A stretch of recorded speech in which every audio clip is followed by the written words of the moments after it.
Now, consumers will be paying more for goods and services when the three newly introduced taxes by government takes off. Chief Executive Officer of the Ghana National Chamber of Commerce and Industry, Mark Bedu-Aboakye, tells TV3 aside its increases in prices of goods and services, it could ultimately lead to job losses and business closures. George Queenan reports.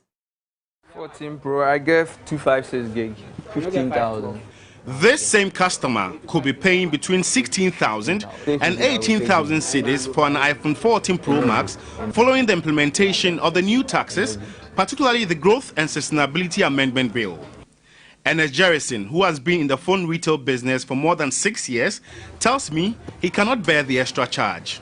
We are going to push that cost to the customer because we are already bearing other costs and we cannot bear this one ourselves. It's the customer who is going to pay for that. And you know, customers are attracted by the pricing, which means that we are going to lose customers if our pricing should go high, and that will affect workers as well as a ripple effect. For him, they are already dealing with high import duties, VAT, charges on funds transfer, and so the new taxes will worsen their plight. The pricing of the goods have gone high that buyers are no longer coming. So I think this is going to be a gun at our head as business people. The profit is not even coming, so I don't know what we are taxing. Emmanuel Ejeyabua is into phone accessories and is unhappy about current turn of events. He expects government to widen the tax net instead of overburdening few businesses. I want to ask the government something. If we didn't have side hustles doing this work and they are giving us jobs, how are they going to raise this 4 billion? This is what we are doing, and it's hand to mouth. And it's not like you get money every single day. You get what you work for. And there are sometimes you can come to work and you fall ill for like 2 weeks. No one pays you on, like no sick leave, nothing. You're not getting any money from anywhere. You're supposed to buy food, you know, bills as a young person. And I mean, it's not fair. The Growth and Sustainability Amendment Bill, for instance, imposes a 2.5% on gross profit of all other businesses, including NS phones. Banks, insurance firms, telecommunication companies, breweries, oil marketing companies, mining support firms, shipping lines, maritime and airport terminals will be paying 5% profit before tax.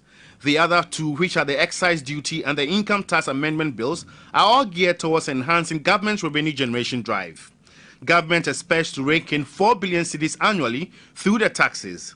But the Ghana National Chamber of Commerce and Industry has a different view. When you are resolving inflation and you are increasing the cost of production in terms of piling up more taxes, you may end up pushing up inflation, and the result that we have achieved will be nothing. It may be difficult for the government to get a 4 billion.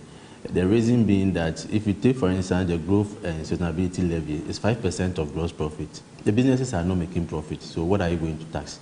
He fears more job losses and business closures. It's not only the concern of businesses, particularly with this particular tax. Those who are seeking to get employment are going to be affected because businesses will collapse and will not be able to employ. Those who are already working will be laid off. So the businesses are also going through a number and the consumer, you're also going to suffer because they're going to pay more in terms of prices because we cannot absorb. Earlier, government has stated that the revenue bills were needed to help it complete processes for the $3 billion bailout it is seeking from IMF. The bills have been returned to Parliament for other processes before its implementation. According to the government, through the Information Minister, it's been long overdue and so will be fast-tracked to ensure the needed revenue, which is 4 billion cedis annually, is accrued for nation building. George Queenan, TV3 News, Circle, Accra.